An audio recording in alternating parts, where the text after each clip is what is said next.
I Hate Politics is a podcast about a human activity we love to hate. I am Sunil Dasgupta. It's going to be the new year soon, and in Maryland, that means a new session of the General Assembly. And for the first time after 8 years, with a Democratic governor in Annapolis. Expectations run high for a unified government to deliver on many issues, including education, state workforce revitalization, and a new transportation policy focused on transit rather than highways. But perhaps the biggest structural condition for state government is the current and projected budget surplus for the state. A surplus like this is extraordinary and unheard of, and you would think that a massive state windfall would reshape county finance as well. But you only have to listen to Maryland county leaders, and not just in Montgomery County, to figure out that counties are not feeling flush. Indeed, a deficit mentality persists. To get to the bottom of this, I asked Delegate Marc Korman to parse out the relationship between state and county finances. Delegate Korman represents District 16 in Montgomery County and is the House of Delegates chair to the State Spending Affordability Committee, whose 2023 recommendations are now out. The Spending Affordability Committee's guidelines set the overall expenditure level for the state. Another week is over. Another Friday night. You wanna watch some TV? Well, you better think twice. Because, oh my golly, looks like there's another candle on your cake. Run upstairs, put your lipstick on, we're headed out to celebrate. I Hate Politics is a podcast about our neighborhoods, workplaces, schools and streets, and our local governments as they function in diverse and democratic societies. This means our politics are messy, dirty, sometimes corrupt, with often self-serving politicians. But no matter how much we hate politics, we are never exempt from it, even when we refuse to participate. In fact, the purpose of politics is to keep society moving precisely when we don't agree with each other, like now. Music for this episode comes from the Airport 77's Silver Spring's own power pop band. Their new album, We Realize You Have a Choice, is widely acclaimed and played on alternative radio stations. Andy Sullivan on vocals and guitar, Chuck Dolan on bass, and John Kelly on the drums. You're listening to I Hate Politics. I'm Sunil Dasgupta. Here come the party truck, let's load it on up. We're headed out to who knows where. Let's not take this night for granted. It comes only once a year. So come on down, I'll buy a round for everybody here. You're my birthday girl and I'm the lucky one. You're looking so good, so good, so good. We're gonna have so much fun. And I'm so glad you made another. This is the 2022 giving season now. Every week between now and the end of the year, we are giving space to local nonprofits to pitch for your support. These are not merely solicitations alone, but mini stories at the heart and soul of our community. The sheer breadth and variety of community organizations is mind-boggling. They reach parts of our society that markets and governments find hard to reach. You should know that these spots are not paid advertising, but available for free to organizations that we have verified as legitimate and wonderful additions to our community and will use your support well.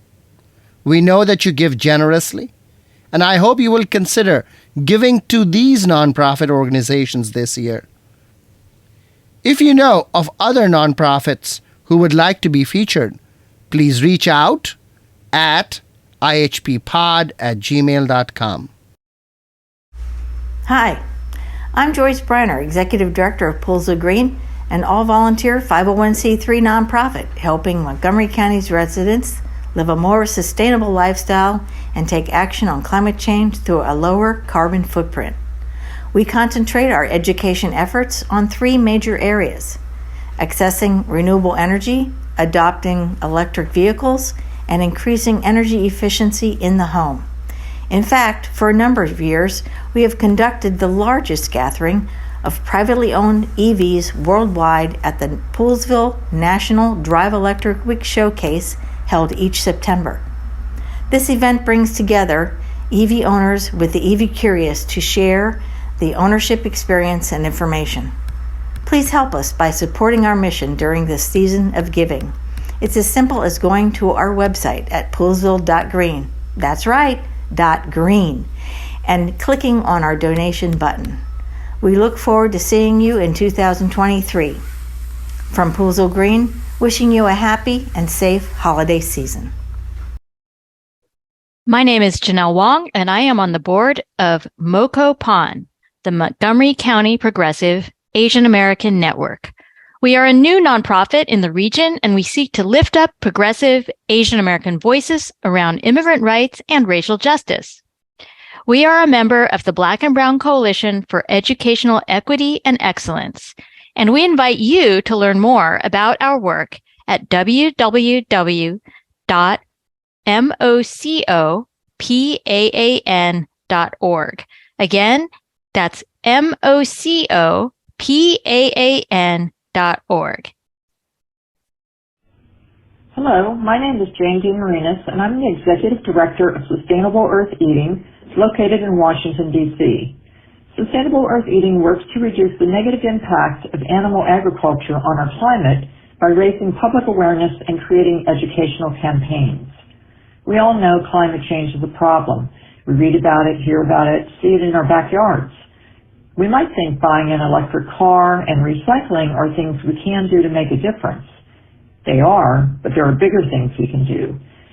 Science tells us that cattle production creates more than half of all greenhouse gas emissions when you include their food and transport to markets. That is the single largest impact of any sector on the climate. What can we do? We can go one day a week without eating meat. It will help stop rainforests from being cut down in Brazil to feed our country meat, the U.S. being the biggest meat eaters in the world. Sustainable Earth Eating would like your help by donating to our programs to expand awareness of this problem. Please make a donation of any size at our website, www.sustainableeartheating.org. Thank you and happy holidays.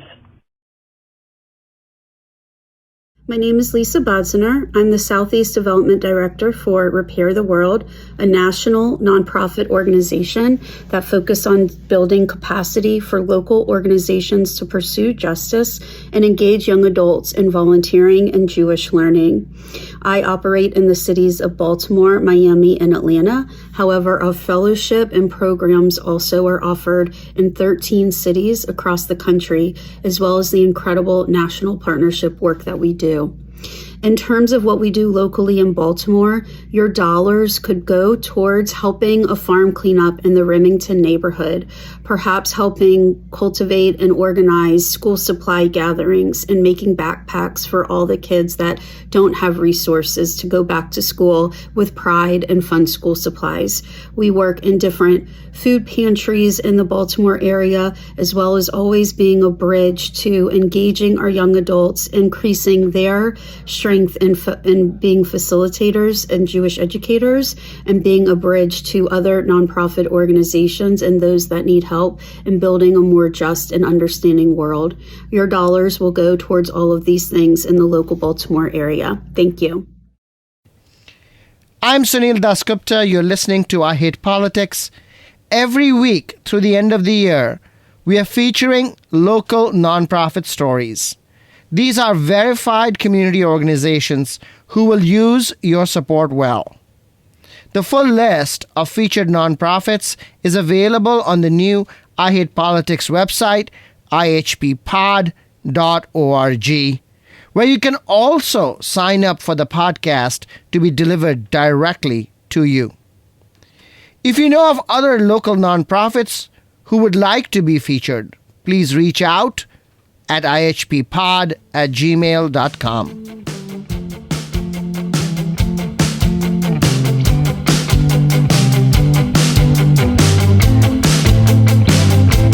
Dances alone out in the parking lot, bouncing off the cars. She don't care much for the nightlife, she just wants to see the stars. She don't waste time at the stop signs, she's a green light go time girl, always looking past the cornfield, another planet, another world. She says, I can be anybody, you can be anybody too. We don't have to be nobodies, let's be somebody new.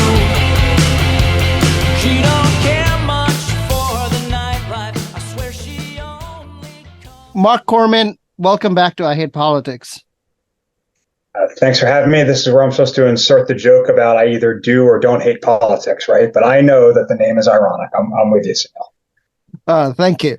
Let's start with the fiscal situation in the state. You are the House Chair for the Spending Affordability Committee and, of course, on the Appropriations Committee as well. So can you set us up?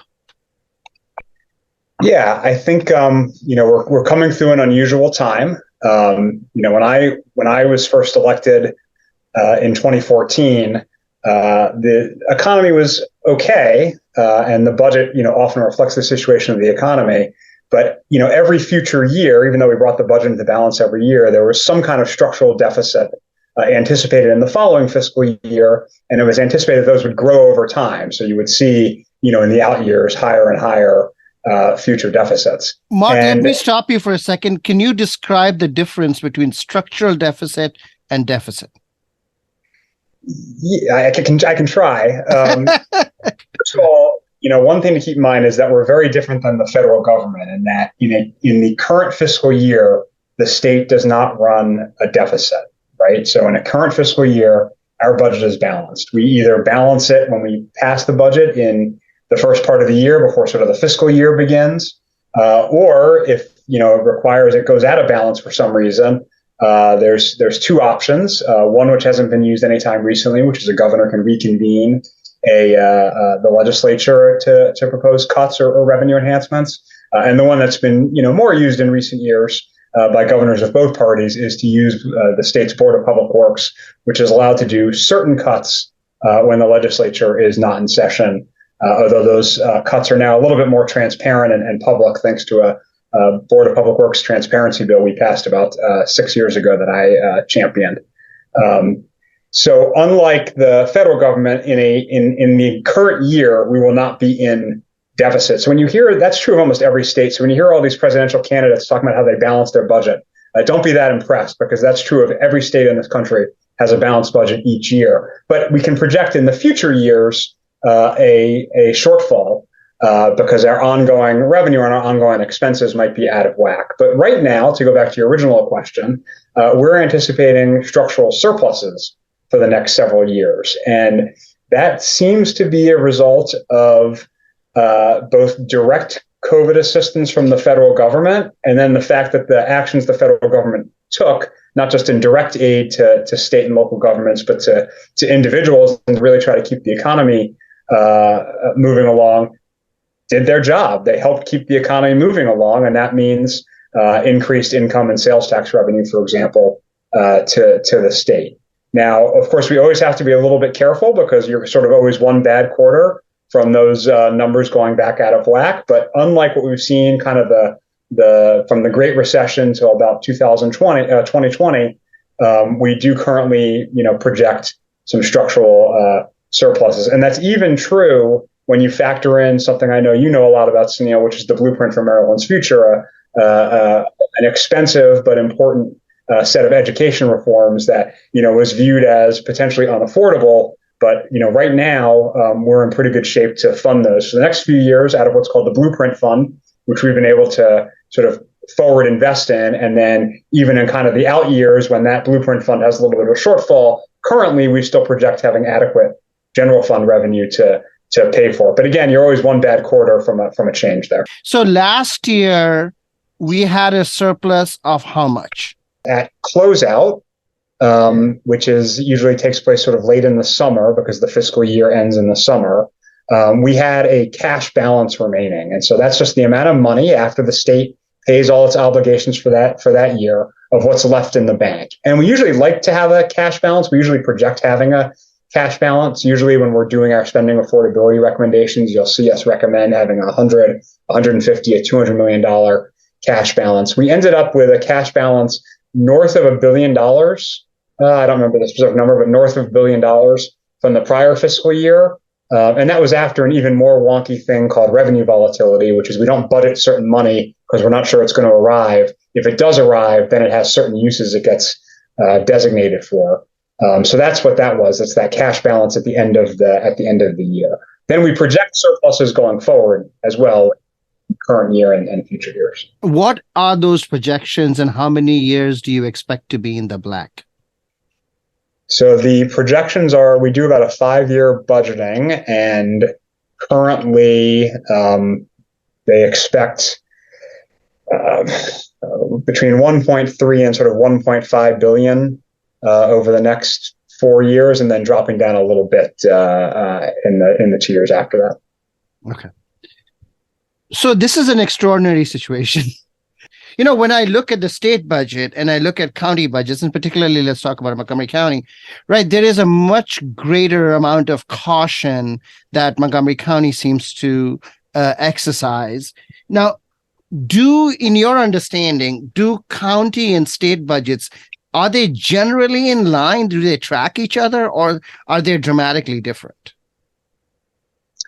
I don't think they're dramatically different because I think budgets are very reflective of the overall economy. In fact, a lot of times when I'm talking to my constituents about the quote unquote budget, the question is, why should they care about sort of the balance sheet of the state? And it's really because it's reflective of the economy in a lot of ways. So I don't think they're totally unrelated, but we do have sort of different structures, right? I mean, the local government does have the piggyback income tax, but as you know, the largest sort of percentage of government revenue for the county, all the counties in Maryland, is the property tax. For the state, the property tax is a relatively small percentage, and in fact, it's something we devote entirely to debt service at the state level.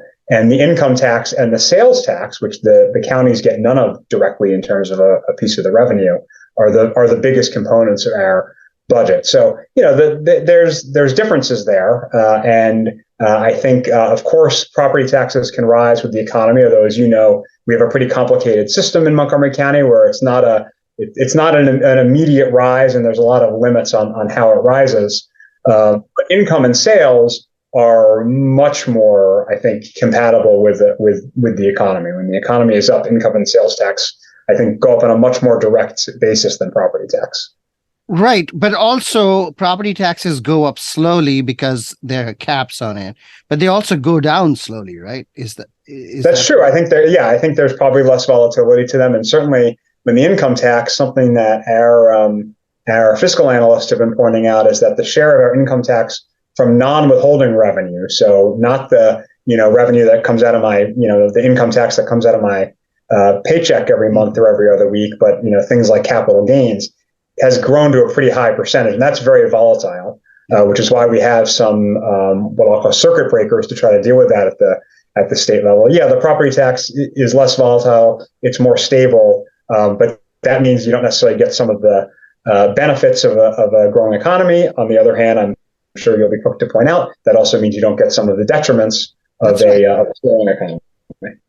Yeah, but when I talk about county budgets to people, a lot of folks are still in the deficit mindset with respect to local finances, even as there is a surplus at the state level. And I have difficulty computing those two.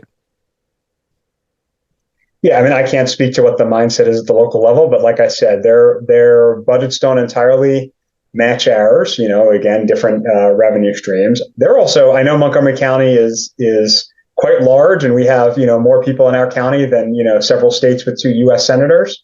Some of those states combined, but they're not as large as a state, obviously, and so the state has a little bit, a little bit more ability to absorb problems than a county does, and potential downturns. But I'll also tell you, like I said, I think we're somewhat cautious at the state level also. I think we have maybe more of a cautious mindset than you're crediting, which is why a lot of the spending that has occurred over the past few years has been focused on one-time expenditures. Yes, we have the blueprint, obviously a different example that's been a long-term priority, but we have not been quick to say, let's start a bunch of ongoing new government programs, or even a lot of ongoing tax rebates or tax credits or tax cuts for people, because we also want to be a little bit cautious in this situation. We don't want to quickly return to a situation that we were in when I started in the legislature, because every year we were figuring out which programs we could cut and trim, what services to take away from people in order to have that required balanced budget. We don't want to be back in that position. And so being a little bit cautious will reduce the likelihood of that. So in Montgomery County, we have been cutting back on our bonding, not just during COVID, but slightly ahead of it. So by 2018, 2019,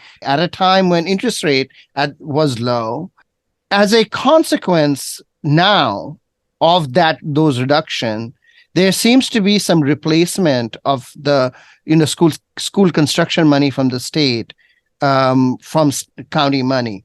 Are you concerned about that kind of thing? Yeah, I mean, first of all, let me just say that, at the state level, our ability to bond is, driven by a number of factors, but we do have 2 sort of affordability factors that we have always met, which is the debt should not exceed 8% of state revenue or 4% of state personal income. And we kind of use that as the metric of, are we sort of able to absorb this debt? I don't know what the equivalent figures are at the county level, but if they are in danger of exceeding those, I could see why they might have pulled back a little bit on how much they were issuing. And I'll just tell you, I remember when I was an activist, before I was in elected office, something very similar happened in the Leggett administration. There were some years where interest rates were very low coming out of the Great Recession, but the county was still pulling back on its general obligation bond. And I think the reason was they needed to make sure they stayed within their debt affordability. In terms of the county's contribution to school construction, first of all, I think we've had great success the past 5 or 6 years, bringing attention from the state level to Montgomery County's needs and increasing the level of resources through the BASE program, through the enrollment growth, sometimes called the Hickson King program, named after the recently deceased State Delegate Sheila Hickson and Senator King, who's still serving. As well as the Built to Learn Act, which uses casino revenue and issues bonds on that to support school construction. So I think that's a success story from the state level. I do think, it is a bit of a concern that the county is decreasing slightly in their current sort of 6-year CIP, the amount of their local general obligation debt going to school construction. I understand they're not able to necessarily grow it, but it is a little bit disappointing to see that it's going down a little bit. I would have hoped that would have at least stayed steady, as we're stepping up this state effort to avoid the supplanting problem you're referring to as opposed to supplementing. It is complicated though, Sunil, as you know. It's kind of the way the state program works. It's on a match basis, right? And match the county dollars. And even though we're a 50-50 match county, it's very rare. It never happens that an entire school project, if you look at it in total, ends up as a 50-50 match, because the state has a lot of rules about what eligible costs are. And so not every dollar ends up with that 50-50 match. So it gets pretty complicated. In this intersection between state and county financing models, what we have found is that when the state does more, the county is doing less. And that kind of supplanting means that the very purpose of that increase, which was to catch up with backlog in construction, we are not able to do. To be fair, to the county, one, I don't think it's a dollar for dollar swap that we're seeing. But also, look, Built to Learn is something that the state was able to do because of the casino revenue. It was a bipartisan initiative. Governor Hogan was involved, the House and Senate leadership. That's a source of revenue, again, to go back to the different revenue mixes. County doesn't have. The county doesn't have some source of revenue like that it can tap into for school construction. Now, it can take maybe some existing form of revenue and try to repackage it for that, but it doesn't have, it doesn't have something like the casinos to tap into right now. And that's something the state was able to do recently and add money to school construction. The county is trying to reconcile all this within their broader capital program, which doesn't just include Montgomery County Public Schools. As important as that is, my daughter is in a kindergarten class at Bethesda Elementary with 30 kids. I hear about it every day. We also have in our county needs for the community college, needs for the parks, huge transportation needs, and they have a lot to balance, in their defense. But I agree, it is a little disappointing that we've gotten these increases in school construction, and even some of that is sort of offsetting local contributions. Again, I understand them not doing a big increase to match our increase, but I would like to have seen them, hold it steadier. Yeah, it's not even a slight decrease. It's a significant decrease from the numbers I read. And maybe, I'm not reading some of those numbers correctly. By the fifth year out of the capital improvement plan, there is a tremendous drop in local spending on schools. And you're right. There's clearly transportation issues, and we're doing all kinds of other capital budget things. Are you seeing the same thing in other counties that you follow, or is that a concern to you? It's a really good question that I have not focused on. I focused on, Montgomery County. That's where I, like to see how we're doing with the school construction dollars. So it's a good question. I mean, it would sort of be a good kind of after action item to say, okay, we've done this big increase in school construction. How have the counties, especially the large counties, because a lot of the smaller counties just have nothing like what we have. They might have to have a school every other year where we're rehabbing, schools every other week. It would probably be a good after action report to see kind of what effect it had.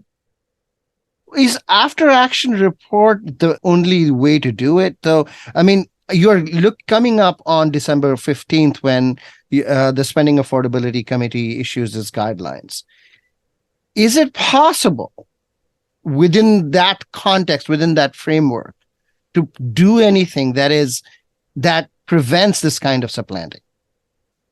Yeah, I mean, I don't think we would, change kind of how Built to Learn was structured, but the base school construction program at the Interagency Commission on School Construction, does every year. I would be curious if this would impact sort of their thinking to say, hey, if County X ended up reducing their contribution by $10 million, it doesn't make sense for us to give them that $10 million in the local program. But I think we would just need sort of a more global understanding of what counties did before you want to take any action that might be, viewed as somewhat punitive. And again, we have to understand these counties, have a lot of competing needs. I mean, I do want to respect that they have a lot of things that they need to take care of, and frankly, things that sometimes I'm pushing them to take care of, like things around transportation. You can have me back to talk about bus rapid transit. I know that's one of your other passion topics. Right.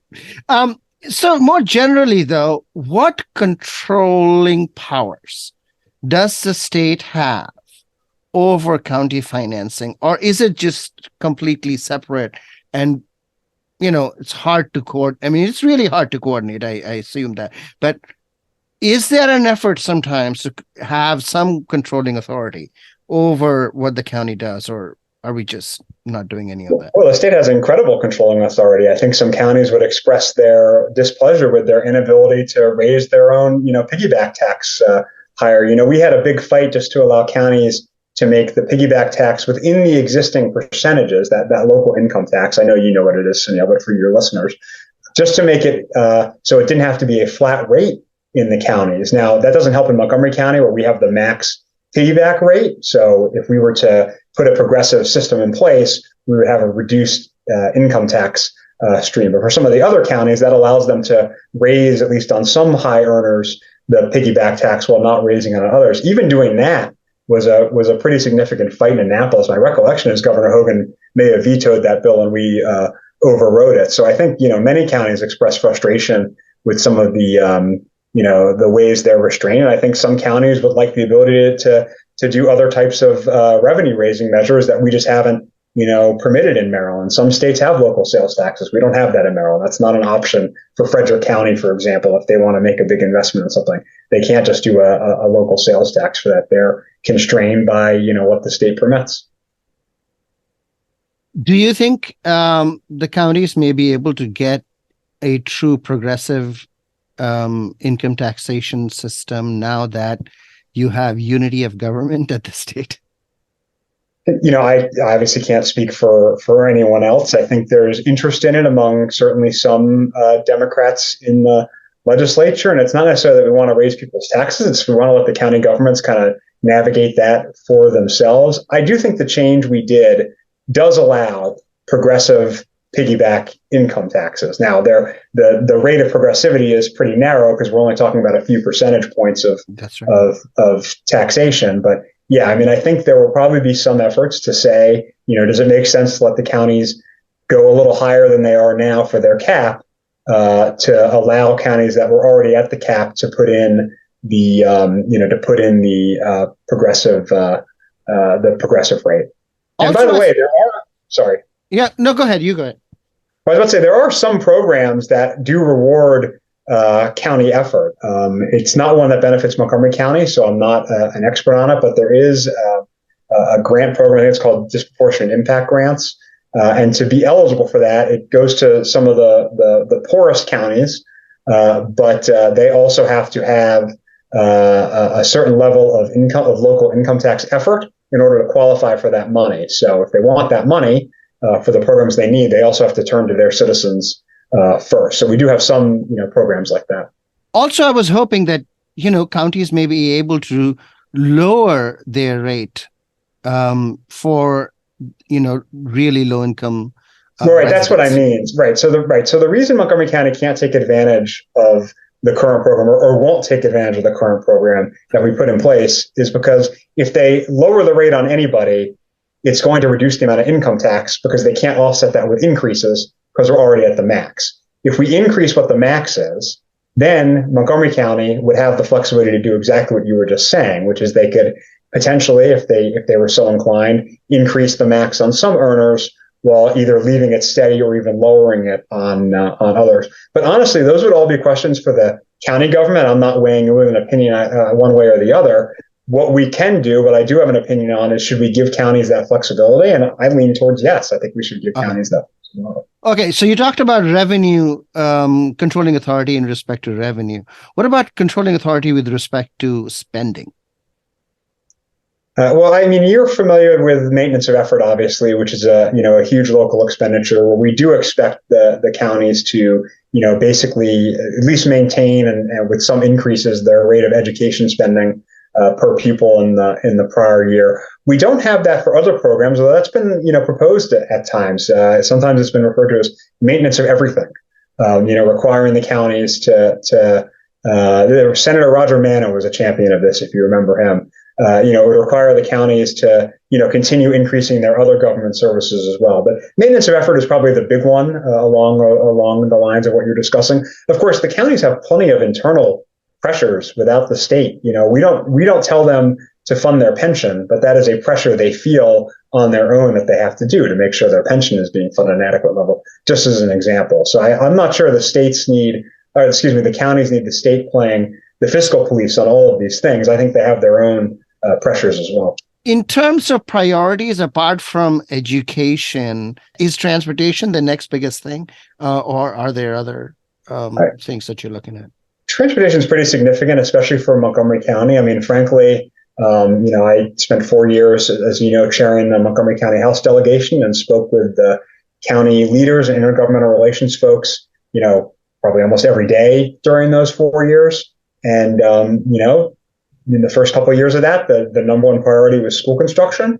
We had some victories there, including the Built to Learn Act. And so the number one priority in terms of their kind of ask for Annapolis from that year shifted to transportation. So I think that is a big one, especially for Montgomery County. Obviously, there's transportation needs everywhere, but Montgomery County in particular has been trying to make a big push on that. And I'll say, as you know, we had some success again this year on that front, both with one-time sort of cash payments to help with the county's bus rapid transit program. But we also were able to set up a continuous funding source coming out of our state lottery fund revenue, another revenue source the county doesn't have direct access to support counties with bus rapid transit programs.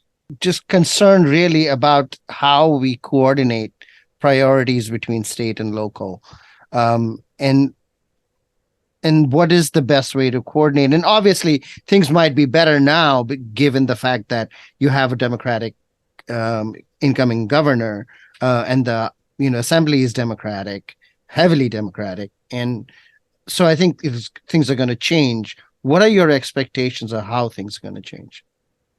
Well, first of all, just putting my delegation chair hat back on for 1 second after my term here, we've had a really successful few years in sharing Montgomery County's priorities with the state and getting action on them, largely driven from the legislature, but not entirely. For example, Governor Hogan put in his supplemental budget some money the county was very interested in for North Bethesda, White Flint work that needed to happen. We protected that money in the budget, but the governor, to his credit, put it in. So I think we've had a successful few years.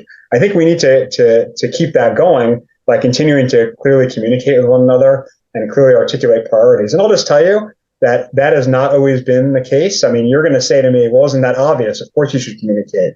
Unfortunately, there have been times in the history of our county delegation, our county council, where people in both bodies, I'm not throwing one against the other, both bodies were litigating these things in public with statements about each other to the press, instead of communicating clearly the way they need to or what the priorities were. And I think we've improved that quite a bit. We need to continue to work towards that harmony. And of course, now we get to bring in a whole new player here, as you said, with a state level executive branch, hopefully through our great new Lieutenant Governor, Aruna Miller, who can help make sure that Montgomery County has its needs served.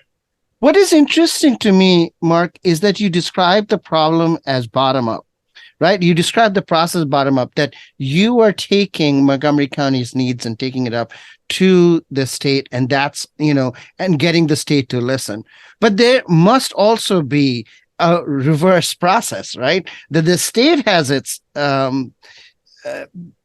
priorities and the county Sure. must coordinate with that. I can mention two examples of where that happens. One is the Interagency Commission on School Construction process, which is where the county for the school system goes forward with the school construction proposals that it wants and works with the IAC to get some of those funded. And the second is what's called the Transportation Priorities Letter, which is every year, every county is supposed to submit to the state. Montgomery County sometimes does it every other year, but the expectation is every year, submits to the state a list of transportation priorities, in an effort to try to get those to be included in the state level transportation budget. I would say that process is quite opaque as to what projects get selected and why by the state. And just because you have a project listed as number one doesn't mean the state is going to fund it. But those are sort of two examples of processes that are the state kind of asking the locals what your priorities are. And yeah, I am hoping that under Governor Moore, Montgomery County, and frankly, all the counties, because I don't think it was just Montgomery County that has maybe a little trouble getting what it needs, are able to communicate more clearly back and forth, not just with the governor, the lieutenant governor, because obviously they're going to have a lot on their plates, but also the folks in the departments working on these particular issues so that it can be more of a cohesive relationship. Marc Korman, thank you for coming on I Hate Politics, and hopefully you'll come back after the Spending Affordability Committee passes its guidelines and we have a better sense of where we're going with state finances. Thanks for having me again. I feel funny, mystifying, the way my stomach keeps butterflying. Yesterday I was cynical, this hard. Now today I've had a change of heart. And I'm all torn up over Tina, all torn up over Tina. I can't sleep straight when I go to bed. Pictures of Tina running in my head. My composure's been ripped to shreds. Tina's got me all torn up. Tina's got me all torn up. I feel funny, but it's elating, the way my heart keeps palpitating. My friends don't understand a word I say. Tina understands, so it's all okay. You're listening to I Hate Politics. I am Sunil Dasgupta. What lessons can we draw from my conversation with Delegate Marc Korman, House Chair for Maryland's State Affordability Committee, whose report on spending guidelines is expected out now? First, there has been a very clear position in the Maryland legislature that they will proceed cautiously with this unprecedented windfall revenue. Last year, there was some apprehension that Governor Hogan would push for a broad tax cut, which did not happen, and Governor-elect Wes Moore now has a lot of options in how he will shape the budget. This new budget document is still essentially Hogan's, but you can expect adjustments as the legislative session moves forward. With a Democratic administration in office after 8 years, there is great hope in Democratic counties like Montgomery, Prince George's, Baltimore, and Baltimore City that the state is going to step forward to meet long-standing needs. The fiscal relationship between the state and counties can be complex, as Marc Korman points out, but few things are noteworthy. There is going to be some supplanting of funds from one category of capital projects, such as school construction, perhaps to another, say, climate action or flood protection measures. This flexibility is good, even a necessary tool, but prioritization remains a concern. There are schools, and I will name one, Eastern Middle School in Montgomery County, that are in sore need of new buildings. The history of school construction priorities in the county has favored, not surprisingly, the Bethesda Potomac area. In transportation, Governor Hogan's highway plan focused on the down county, again near the Bethesda area, and has, for all practical purposes, neglected I-270 up north in the UpCounty, where the highway narrows down. A deeper concern, at least from my point of view, is whether governments at all levels can shift from a deficit mentality to one of surplus. Most governments and government officials understand deficit and the challenges that brings. So when there is a surplus, they want to play cautiously. This is a naturally risk-averse approach. But consider this. There is little doubt that the property tax revenues in Montgomery County will increase for several years going forward, even beyond the period of projected state surpluses. Even if there is a 2008-like recession, Montgomery County property tax revenues, relative to other sources of taxation, is expected to grow at a steady rate, at least in my view. We can calculate this growth chart because we know what current property tax assessments are, and we know what homes have been selling for in the last few years. Working backwards, we can set our bonding and spending levels accordingly. Interest rates are high now, so we miss the near zero interest rates of 2020 and 2021. But this is a brand new kind of thinking, akin, if you will, to modern monetary theory offered by some economists, and really put into practice willy-nilly by the Trump and the Biden administrations in the form of COVID relief. This really brings me to the big macroeconomic question of inflation, our dissatisfaction with inflation, and what government expenditure can do. Start with this thought.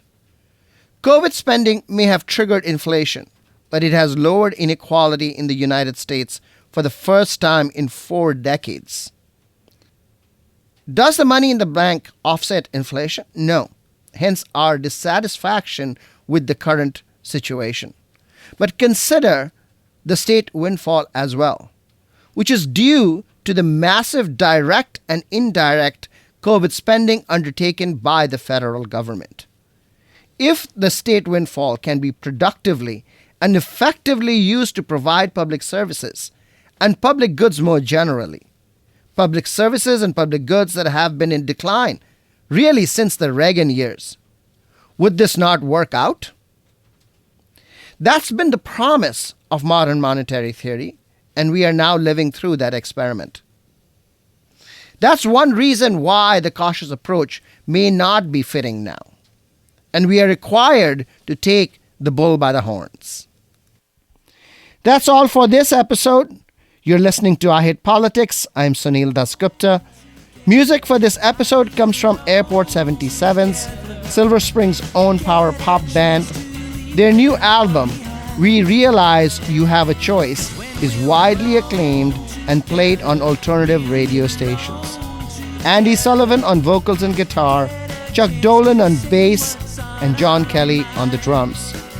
If you want to share your music on the show or know someone else who might want to, please sign up for updates at our brand new website, ihppod.org, where you can also sign up to get the podcast sent directly to you. I hope you'll subscribe and share the podcast as we bring you stories about politics close to you and to your home. See you next time. Doors unlock, keys in the ignition.